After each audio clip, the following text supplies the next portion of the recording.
बहुत खूबसूरत लग रहे हैं आप।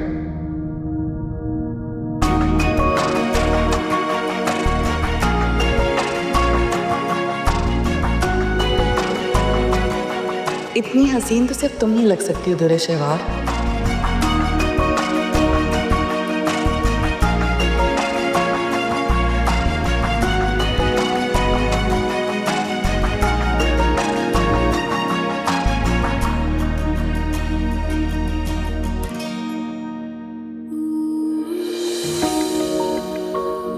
Thank you. किस लिए?